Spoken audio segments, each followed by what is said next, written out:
Good morning and welcome to the discussion of the editorial. आज का जो editorial हमने पिक किया है वो बेस्ड है एक recent incident regarding the Hathras gang rape case जो है उसके रिगार्डिंग जो आर्टिकल है वो हमने पिक किया है आज। स्टार्ट करते हैं डिस्कशन की विद डिफ़िकल्ट वर्ड्स। तो पहला डिफ़िकल्ट वर्ड जो आज हम पढ़ेंगे दैट इज़ ब्लीक। ठीक है, ब्लीक का मतलब क्या होता है? Bleak is something which is very sad, एकदम बहुत ही निराशाजनक जिसे कह सकते हो, मिजरेबल, बहुत ही ज़्यादा ख़राब कंडीशंस अगर हों तो यानी कि उसे ब्लीक बोला जाता है, ब्लीक कंडीशंस बोला जाता है और इसको आप यूज़ करते हैं एज एडजेक्टिव। ठीक है, नेक्स्ट वर्ड आता है पायर। पायर का मतलब होता है चिता। वैसे भी पी वाई आर से काफ़ी वर्ड्स जो शुरू होते हैं तो पी वाई आर जो वर्ड रूट होगा that is related to fire. ठीक है, आग से रिलेटेड वो वर्ड्स होते हैं और P Y R E fire जो है वो बन जाता है चिता। So fire is a high pile of wood built outside on which people burn a dead body or other things in a ceremony. ठीक है, देन कम्स द वर्ड घासली। मैं बहुत बार बता चुकी हूँ कि जो भी वर्ड एल वाई से एंड होते हैं वो यूजुअली एडवर्ब का काम करते हैं। ठीक है, लेकिन यहाँ पे जो घासली है वो एडजेक्टिव का भी काम करेगा। ठीक है, एल वाई वाले वर्ड्स यूजुअली एडवर्ब होते हैं, घासली जो है but this will be an adjective. ठीक है, क्लियर है ये बात? मतलब क्या होगा इसका? बहुत ही ज़्यादा ख़राब, चौंका देने वाला, डरा देने वाला, हॉरिफाइंग एकदम कोई कोई चीज़ है, कोई सिचुएशन है। तो यानी वो घासली सिनेरियो बोल देते हैं कई बार हम एग्जाम्पल से। तो सिनेरियो क्या हो गया? नाउन, और घासली क्या हो जाएगा? एडजेक्टिव। ठीक है, then comes the word etch. Etch करना, एक्चुअल में एच करना जो होता है ना, ये एक टाइप ऑफ आर्ट फॉर्म होता है जिसमें क्या किया जाता है कि कुरेदा जाता है। ठीक है, आप कोई मटेरियल को मे बी कई बार हम कोई एसिड ले लेते हैं, कोई और मटेरियल ले लेते हैं और मेटल के ऊपर हम कुछ कुरेदते हैं उससे, तो वो जो पेंटिंग बनती है उसे एच करना बोलते हैं। लेकिन इसको जनरल सेंस में जब हम यूज़ करते हैं तो इसका मतलब होता है कुछ उकेरा हुआ, यानी कि कुछ एनग्रेव किया हुआ, कोई जिसको हम बोलते हैं ना कि एकदम छप जाना, तो वो छप जाने को हम बोल देते हैं कि एच हो गई है कोई चीज़। ठीक है, और इसको आप एज अ वर्ब यूज़ करेंगे। फाइन, फिर आता है अनकॉन्शनेबल। अनकॉन्शनेबल जो है, आपको ये बात पता है कि इसमें दो वर्ड रूट्स तो आपको दिख ही रहे होंगे, एक अन दिख रहा होगा और एक एबल। अन का मतलब क्या होता है? जिसमें एक नेगेटिव वर्ड रूट आ गया ये। ठीक है, और अगर एबल आ जाए किसी भी वर्ड के लास्ट में तो हम बहुत बार पढ़ चुके हैं कि क्या रहेगा? एडजेक्टिव। ठीक है जी, सो अनकॉन्शियस, कॉन्शियस से याद रख लो, कॉन्शियस क्या होता है? जो हमारे, जिसे हम अंतरात्मा बोल देते हैं। ठीक है, सो अनकॉन्शनेबल बेसिकली क्या होता है कि बहुत ही ज़्यादा, कैन से अनरीजनेबल, इतना ज़्यादा मात्रा में अत्यधिक, मतलब वो हो जाए या बहुत ज़्यादा हो जाए कि उसका कोई लॉजिक ना बने या अनरीजनेबल हो जाए वो चीज़। ठीक है, atrocity. Atrocity is a noun और इसका मतलब होता है किसी भी तरह का अत्याचार या क्रुएलिटी, तो उसको आप बोलते हो कि एट्रोसिटी की गई है। Right, then comes the word chores. Chores का मतलब होता है कोई भी काम, टास्क। ठीक है, और यूजुअली ये हम यूज़ करते हैं उन काम के लिए, उन टास्क के लिए जो कि डेली बेसिस पे की जाती हैं। ठीक है, जिससे हम बोल देते हैं डेली चोर्स, डोमेस्टिक चोर्स। तो डोमेस्टिक चोर्स क्या होता है? जो घर के डेली के काम है हमारे। ठीक है, सो चोर्स क्योंकि प्लूरल बन रहा है सो ऑब्वियसली ये क्या बनेगा? नाउन। फिर आता है वर्ड ग्रिम। ग्रिम का मतलब होता है बहुत ही अजीब, भयानक सा, बहुत ही, मतलब आपको जो चीज़ बहुत अच्छी ना लगे। ठीक है, डिस्टर्बिंग सी कोई चीज़ लगे, अनप्लेजेंट। ठीक है, तो उसे आप बोलते हो कि वो ग्रिम है। और क्योंकि आप इसको एक नाउन को क्वालिफाई करने के लिए यूज़ करोगे तो ये क्या बनेगा? एडजेक्टिव। क्लियर है ये बात? लेवल्ड करना, किसी भी चीज़ को लेवल करने के दो मतलब होते हैं। पहला होता है उसको एक बारी समतल कर देना। ठीक है, एक ही जैसे बैलेंस कर देना एक लेवल पे, या फिर उसका मतलब होता है कि उस चीज़ को ख़त्म कर देना, डिस्ट्रॉय कर देना पूरी तरह से, तो भी हम लेवल बोल देते हैं। ठीक है, और इसको आप यूज़ करते हैं एज अ वर्ब या फिर एज एडजेक्टिव, दोनों तरीक़ों से ये यूज़ हो सकता है। ठीक है जी, अगर मैं बोलती हूँ द लेवल्ड प्लेग्राउंड, तो लेवल्ड प्लेग्राउंड जो है, अगर आप इस फ्रेज को देखो तो यहाँ पे प्लेग्राउंड क्या बन गया, प्लेग्राउंड नाउन है। और अगर प्लेग्राउंड नाउन है, लेवल्ड एक नाउन को क्वालिफाई कर रहा है, तो ये क्या बन गया, एडजेक्टिव बन गया। लेकिन अगर मैं सेंटेंस में लिख दूं कि द प्लेग्राउंड वॉज लेवल्ड, तो द प्लेग्राउंड वॉज लेवल्ड के केस में वॉज लेवल्ड यहाँ पे क्या बन जाएगा, वर्ब बन जाएगा, क्योंकि कोई कार्य किया जा रहा है। ठीक है। फिर आता है वर्ड टैसिट। टैसिट जो होता है, इसका मतलब again tacit is an adjective, quality बताता है ये, कोई भी ऐसी बात जो बिना कहे, बिना ओपनली एक्सप्रेस करे, मतलब बिना कहे, आप जुबान से नहीं बोल रहे हो लेकिन फिर भी समझ आ गई, ठीक है, बिना कहे जो आप अंडरस्टैंड कर लो, समझ लो, वो टैसिट होती है। ठीक है। सिमर, सिमर करने का मतलब, हम लोग गैस को सिम कर देते होते हैं ना, तो इसका मतलब क्या होता है कि हीट तो है, ठीक है, लेकिन वो सही से बाहर नहीं, मतलब ज़्यादा मात्रा में नहीं हम यूज़ कर रहे। तो सिमर का मतलब यहाँ क्या बनेगा, कोई भी चीज़ को जब हम उबल रही है, यानी गुस्सा है, गुस्सा है लेकिन आप उसको शो नहीं कर पा रहे हो, या अगर शो कर भी रहे हो तो बहुत कम मात्रा में, तो इसका मतलब सिमर कर रहे हो। ठीक है।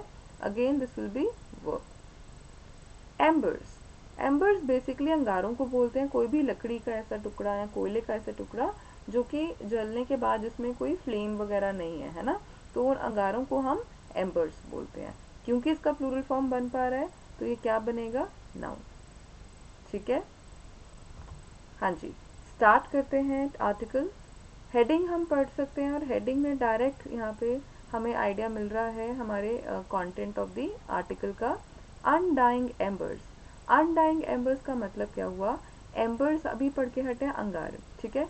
अब आपको पता है जब भी हम कोई, यू कैन से बॉनफायर जलाते हैं, तो उसमें लास्ट में जो एम्बर्स होते हैं, ठीक है, जो अंगारे, जो वुडन पीसेस हैं, कोयले के जो पीसेस रह जाते हैं, कुछ टाइम के बाद दे डाई, डाई का मतलब क्या होता है, वो ठंडे हो जाते हैं, ठीक है। पर यहाँ पे बात की जा रही है अनडाइंग एम्बर्स की, यानी वो जो एम्बर यहाँ पे सिंबल है गुस्से का, ठीक है, that will be undying, fine. On Hathras grave, the bleak image of a burning pyre illuminating a ghastly night while policemen stood guard will be forever etched in India's collective memory. Bleak image जो है, ठीक है, वो जो एक, you can say horrifying, एक बड़ी ही खराब, जो बुरी एक इमेज बनी हुई थी, एक चिता की जलती हुई, जो कि इल्यूमिनेट कर रही थी, यू कैन से। अब देखो, इल्यूमिनेट करना is a, it's a positive word, लेकिन जो उसके साथ वर्ड यूज हुआ है घासली, it's a very negative word, ठीक है। तो इस तरह आप देख सकते हो, कई बार क्या होता है कि जो भी सेंटेंस यूज हम करते हैं, उसमें दो ऑपोजिट शब्दों का प्रयोग किया जाता है, ताकि इफेक्ट जो है वो ज़्यादा आए उस सेंटेंस का, ठीक है। तो एक इल्यूमिनेट कर रही थी, यानी जगमगा रही थी एक घासली नाइट में, ठीक है, बहुत ही हॉरिफाइंग नाइट में। तो ये ऑपोजिट वर्ड्स जो है यहाँ पे रखे गए हैं, ताकि वो इफेक्ट जो है वो इफेक्ट सेंटेंस का क्रिएट हो सके।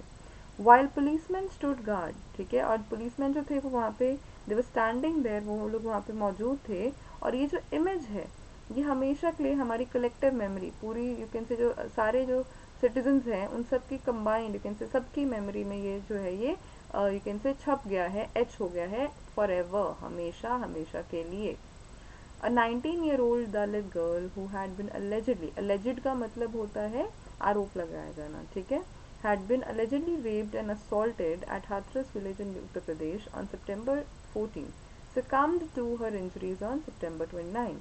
succumbed to का मतलब क्या होता है कि आपकी जो चोटें हैं, जब उन चोट की वजह से फाइनली somebody dies, तो इसका मतलब वो succumb कर गया है, ठीक है। She was cremated in the dead of night, dead of night का मतलब क्या हो गया, बिल्कुल यू कैन से अंधेरा, बिल्कुल सन्नाटा जब हो, ठीक है। Was cremated in the dead of night with the family claiming they had been kept away from her last rides. तो फैमिली का ऐसा कहना है कि जो आखिरी राइड्स यू कैन से थे वो क्रिमेशन के, ठीक है, उससे उन्हें दूर रखा गया।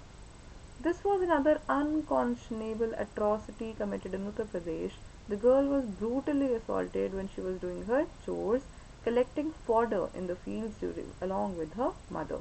तो बेसिकली ये जो यू कैन से ये जो केस है, इट्स एन अनकॉन्शनेबल एट्रोसिटी, मतलब कि मतलब हद से ज़्यादा जो यू कैन से खराब या जो एक अत्याचार का मतलब हद से ज़्यादा जब हो जाए, ठीक है।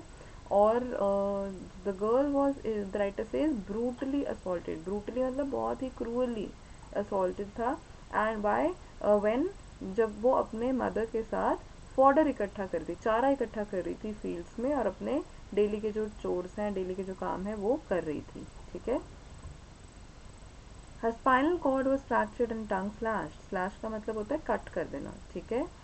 This inhuman act, which follows a string of sexual violence cases in Uttar Pradesh and elsewhere in India, highlights the grim truths.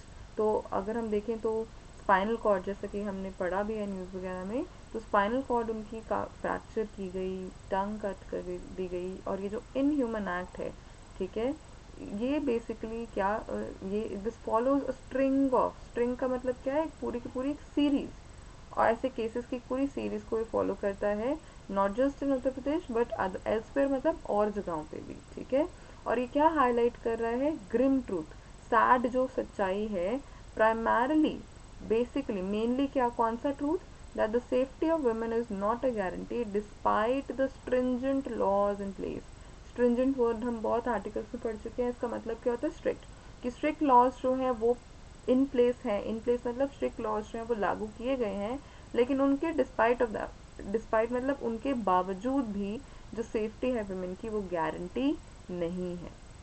After the Nirbhaya rape in Delhi in 2012, the government set up a committee led by Justice J.S. Verma.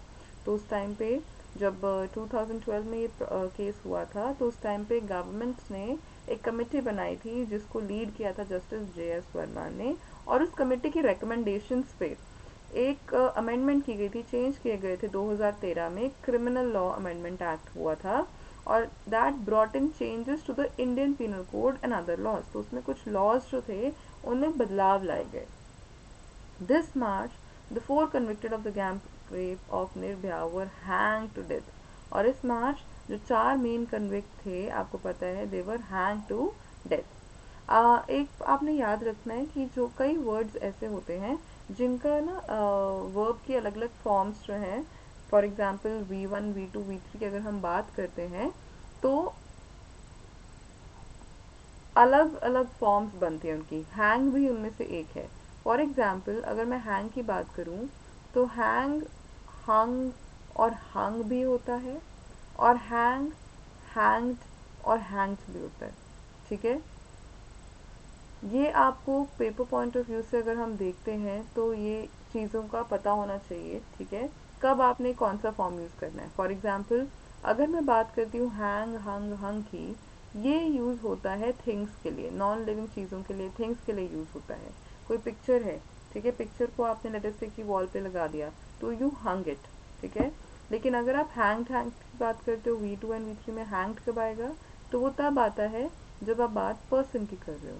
तभी जब हम punishment की बात करते हैं तो hang to death बोलते हैं, क्योंकि we are talking about a person यहाँ पे। Fine. The Uttar Pradesh government has set up a special investigation team to look into the allegations leveled by the family, जो लगाए गए हैं, आरोप लगाए गए हैं, ठीक है। तो allegations leveled by the family जो है उसके लिए उन्होंने स्पेशल इन्वेस्टिगेशन टीम बनाई है। The chief minister has promised a compensation of 25 lakh rupees and safety. तो चीफ मिनिस्टर ने प्रॉमिस किया है कि 25 लाख कॉम्पनसेशन, और ये इंश्योर किया जाएगा कि जो फैमिली है उन्हें सेफ्टी प्रोवाइड की जाए। That the chief minister had to pledge protection is a tacit admission that the administration has failed its most vulnerable citizens. तो राइटर यहाँ पे कह रहे हैं कि ये बात कि उन्हें प्लेज करना पड़ा, उन्हें प्रॉमिस करना पड़ा कि प्रोटेक्शन दी जाएगी, ये एक टैसिट एडमिशन है। टैसिट एडमिशन मतलब कि एक्सेप्ट करना। टैसिट एडमिशन का मतलब हो गया ये बिना कहे ही इस बात की एक्सेप्टेंस हो गई है कि जो एडमिनिस्ट्रेशन है कहीं ना कहीं वो जो अपने वालनरेबल सिटीजन्स हैं, ठीक है, जो ज़्यादा यू कैन से खतरे में हैं इस तरह के एट्रोसिटीज़ के, कहीं ना कहीं वो यू कैन से उस एडमिनिस्ट्रेशन में या उस वर्क प्रोसेस में वो लोग सक्सीड ज़्यादा नहीं हो पाए। Caste tension continues to simmer on the ground. with its inevitable cycle of humiliation, violence and inequities। Inevitable का मतलब है जो होकर ही रहना है, अटल जिसे बोलते हैं। तो जो टेंशन्स हैं कास्ट बेसिस पे, ठीक है, कहीं ना कहीं वो सिमर कर रही हैं, ठीक है, कहीं ना कहीं यू कैन से वो चीज़ जो है, वो एंगर जो है या वो जो टेंशन जो है वो है, ठीक है। और जो साइकिल है वो बना हुआ है, और साइकिल किस चीज़ का, ह्यूमिलिएशन, इंसल्ट करना, ठीक है, नीचा दिखाना, वायलेंस और इनइक्विटीज़ जो इनइक्वालिटी है, ठीक है, जो भेदभाव है, उसका साइकिल एक बना ही हुआ है। The girl has been forced to drop out of school years ago, तो काफ़ी साल पहले स्कूल से मजबूरन निकलना पड़ा। The use of sexual violence to oppress lower caste has been on the rise. और ये जो यूज़ है, ठीक है, कि जितने भी लोअर कास्ट है उनको दबाने के लिए, उनको अप्रेस करने के लिए जो सेक्शुअल वायलेंस का जो प्रयोग है वो बढ़ रहा है। ऑन द राइज मतलब बढ़ रहा है। On the question of protecting women, Uttar Pradesh has slipped terribly. तो प्रोटेक्शन जो है विमेन की, वो शायद से उसमें काफ़ी हद तक स्लिप हुआ है। The latest National Crime Records Bureau data show that Uttar Pradesh registered the highest number of crimes against women in 2019, accounting for 14.7% of India's total। अगर इंडिया के टोटल क्राइम्स देखे जाएं अगेंस्ट वुमेन, तो उसमें से 14.7% तो केवल उत्तर प्रदेश से ही आते हैं, और इसकी वजह से हाईएस्ट रिकॉर्ड जो है वो यहाँ से आता है, ठीक है। Fast tracking the investigation and ensuring justice is the least authorities can do। तो कम से कम जो काम किया जा सकता है वो क्या है, कि जितनी भी इन्वेस्टिगेशन है उसे फास्ट ट्रैक किया जाए, जल्द से जल्द इन्वेस्टिगेशन पूरी की जाए, और जस्टिस जो है वो इंश्योर किया जाए कि जस्टिस जो है वो अवेलेबल हो सबको। But the challenge is to ensure that these tragedies are not forgotten. और चैलेंज ये है कि ये जो ट्रेजेडीज़ हैं, ये जो यू कैन से जो एक दुखद हादसा है इस तरह के, उन्हें भूला ना जाए, ठीक है। Together with increasing gender sensitivity, the Uttar Pradesh government and other state governments must use the law to enhance women safety. और राइटर यहाँ पे क्या एडवाइस दे रहे हैं कि जेंडर सेंसिटिविटी कराई जाए, लोगों को अवेयर कराया जाए, और ना ही सिर्फ उत्तर प्रदेश गवर्नमेंट बल्कि बाकी स्टेट गवर्नमेंट्स के द्वारा भी, और साथ ही साथ लॉ को कड़े से कड़े तरीके से यूज़ किया जाए विमेन सेफ्टी को इंश्योर कराने के लिए, इम्प्रूव कराने के लिए। Hence, else those embers on a sword at night may not be the last ones। Otherwise, वो जो embers थे, वो जो वो उस रात को जो embers जले हैं, हो सकता है वो आखिरी ना हो, ठीक है। तो बेसिकली राइटर यहाँ पे, अगर हम स्ट्रक्चर देखते हैं आर्टिकल का, तो सबसे पहले राइटर ने इंफॉर्मेशन जो है वो थोड़ा इंट्रोडक्शन दिया है कि आर्टिकल किस बारे में होने वाला है, और उसके बाद उन्होंने रीज़न बताया पूरा, यू कैन से इंसिडेंट के बारे में बताने के बाद उन्होंने बताया कि किस तरह से पहले केसेस में भी जो अमेंडमेंट्स हुई हैं, बदलाव किए गए हैं। देन किस तरह से एक स्पेशल इन्वेस्टिगेशन टीम जो है वो बनाई गई है, कॉम्पनसेशन प्रोवाइड किया गया है, सेफ्टी इंश्योर की गई है। लेकिन राइटर के हिसाब से ज़्यादा ज़रूरी क्या बनता है, या किस तरह से हम वो सजेशंस दिए हैं उन्होंने कि किस तरह से इसको और यू कैन से इस चैलेंज को ओवरकम किया जा सकता है। तो दो पॉइंट्स उन्होंने दिए हैं यहाँ पे कि इन्वेस्टिगेशन को फास्ट ट्रैक किया जा सकता है, और जस्टिस जो है वो इंश्योर करना चाहिए, ठीक है। अगर हम देखें तो यहाँ पे अगर मैं टाइप ऑफ पैसेज देखने की कोशिश करती हूँ, तो यहाँ पे डिस्क्राइब तो किया गया है, फैक्ट्स दिए गए हैं, लेकिन कहीं ना कहीं यहाँ पे यू कैन से राइटर ने कुछ अपने ओपिनियन भी दिए हैं, या यू कैन से एक तरह से एनालाइज भी किया है सिचुएशन को, और थोड़ा सा ये डिस्क्राइब करने की कोशिश की है कि किस तरह से इस सिचुएशन को संभाला जा सकता है, या फिर इम्प्रूवमेंट की जा सकती है, तो उसके सजेशन भी दिए हैं। तो ओवरऑल अगर हम टोन देखते हैं पैसेज की, तो कहीं ना कहीं ये एनालिटिकल टोन जो है वो बन रही है, ठीक है। और क्वेश्चन एक अगर इस पे बन सकता है, तो वो बन सकता है ये, the safety of women is not a guarantee despite the stringent laws in place, comment, ठीक है, कि लॉज होने के बावजूद भी सेफ्टी गारंटी नहीं है। तो आप इसको इस पे क्या बात कर सकते हैं। तो मे बी आप अपना ये जो आंसर है ये स्टार्ट कर सकते हैं कि किस तरह से जो सीरीज़ ऑफ इवेंट्स है वो ऑन द राइज है। एंड देन उसके बाद आप बात कर सकते हैं कि किस तरह से हमें उन लॉज को इम्प्लीमेंट करने की ज़रूरत है, फास्ट ट्रैकिंग करने की ज़रूरत है, जेंडर सेंसिटिविटी करने की ज़रूरत है, राइट। सो ये एक आप आंसर जो है ये प्रैक्टिस कर सकते हैं। फाइन। अगली लेक्चर में we'll be starting with a new article and hopefully ये आर्टिकल आपको क्लियर हो गया होगा। एंड जितने भी न्यू वर्ड्स हैं उनको एक बार आप गो थ्रू कीजिएगा, ठीक है। Thank you.